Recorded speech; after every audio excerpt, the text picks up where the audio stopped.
श्री कृष्ण की सीख, कर्म, समय और जीवन का सच्चा अर्थ।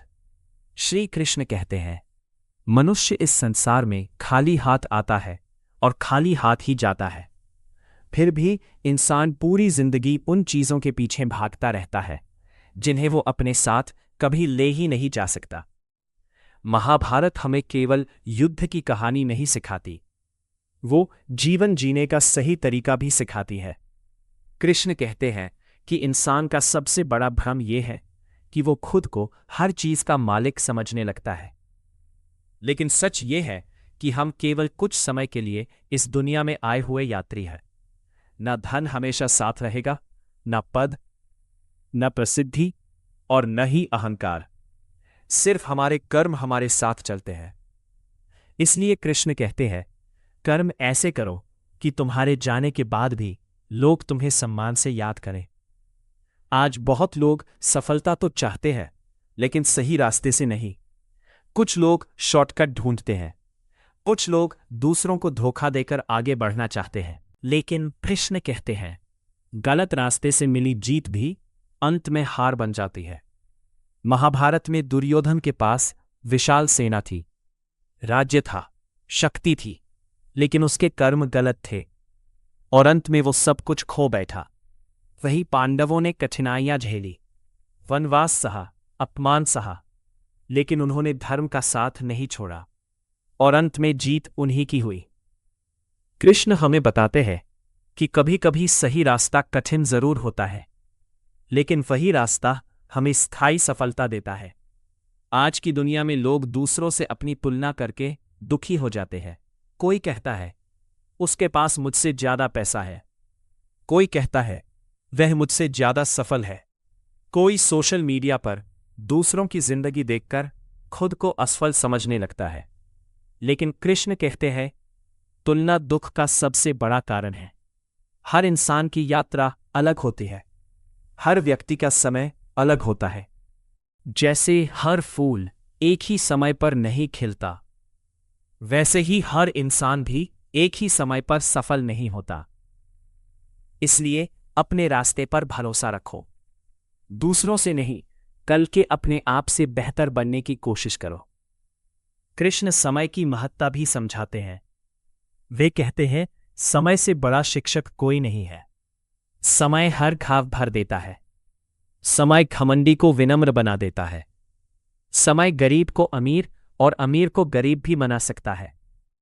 इसलिए कभी अपनी वर्तमान परिस्थिति पर घमंड मत करो और कठिन समय देखकर निराश भी मत हो, क्योंकि समय हमेशा बदलता रहता है।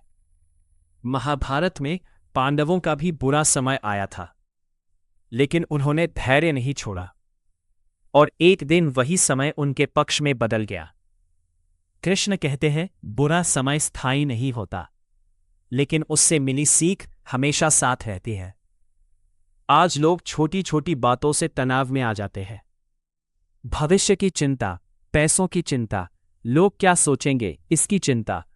लेकिन कृष्ण कहते हैं, जो आज तुम्हारे पास है, पहले उसका सम्मान करना सीखो, क्योंकि इंसान अक्सर उन चीजों की कदर नहीं करता जो उसके पास होती है। स्वास्थ्य, परिवार, माता पिता, दोस्त, ये सब भगवान का सबसे बड़ा आशीर्वाद है, लेकिन इंसान इन्हें तब याद करता है जब ये उससे दूर हो जाते हैं। इसलिए कृष्ण कहते हैं, कृतज्ञ बनो। जो व्यक्ति छोटी छोटी चीजों के लिए भगवान का धन्यवाद करता है, उसके जीवन में संतोष बना रहता है, और संतोष से बड़ा कोई धन नहीं होता।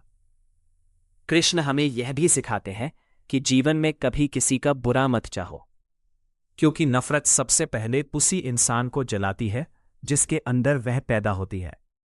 अगर कोई तुम्हारे साथ गलत करता है तो उसका उत्तर गलत बनकर मत दो, क्योंकि दूसरे के कर्म उसके हैं, लेकिन तुम्हारे कर्म तुम्हारे हैं। महान इंसान वह नहीं जो बदला ले, बल्कि वह है जो अपने चरित्र को गिरने नहीं देता। महाभारत में कृष्ण ने हमेशा शांति का प्रयास किया। उन्होंने युद्ध रोकने की पूरी कोशिश की, क्योंकि वे जानते थे कि युद्ध में जीतने वाला भी बहुत कुछ खो देता है। इसलिए कृष्ण कहते हैं, जहां तक संभव हो प्रेम और शांति का मार्ग चुनो।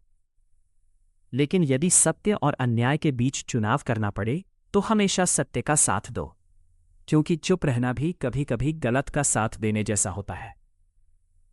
कृष्ण हमें अपने माता पिता के सम्मान का महत्व भी बताते हैं। जिस घर में माता पिता का सम्मान होता है वहां सुख और समृद्धि अपने आप आती है। आज लोग दुनिया को खुश करने में लगे रहते हैं, लेकिन अपने ही माता पिता को समय नहीं दे पाते। कृष्ण कहते हैं, जिसने अपने माता पिता की सेवा की उसने भगवान की सेवा की। जीवन का एक और बड़ा सत्य है परिवर्तन। कुछ भी हमेशा एक जैसा नहीं रहता। बचपन बदलता है, लोग बदलते हैं, परिस्थितियां बदलती हैं और समय भी बदलता है। इसलिए किसी भी चीज से इतना मत जुड़ो कि उसके जाने पर तुम्हारी शांति खत्म हो जाए। कृष्ण कहते हैं, परिवर्तन प्रकृति का नियम है। जो इस सत्य को स्वीकार कर लेता है वह जीवन में कम दुखी होता है। अंत में कृष्ण कहते हैं, अपने कर्तव्य पर ध्यान दो, परिणाम की चिंता मत करो, क्योंकि परिणाम हमेशा हमारे हाथ में नहीं होता, लेकिन मेहनत हमेशा हमारे हाथ में होती है। अगर तुम ईमानदारी से प्रयास करते रहोगे तो या तो सफलता मिलेगी या फिर अनुभव मिलेगा, और दोनों ही जीवन में बहुत कीमती है। इसलिए कभी परिस्थितियों को दोष मत दो, कभी किस्मत को दोष मत दो। खुद को मजबूत बनाओ, सीखते रहो, आगे बढ़ते रहो और भगवान पर विश्वास बनाए रखो, क्योंकि श्री कृष्ण की सबसे बड़ी विजडम यही है। जब तक तुम प्रयास करना नहीं छोड़ते तब तक भगवान भी तुम्हारा साथ नहीं छोड़ते। और याद रखो, जीवन में जीत उसी की होती है जो कठिन रास्तों पर भी अपने कर्म, अपने धैर्य और अपने विश्वास को नहीं छोड़ता।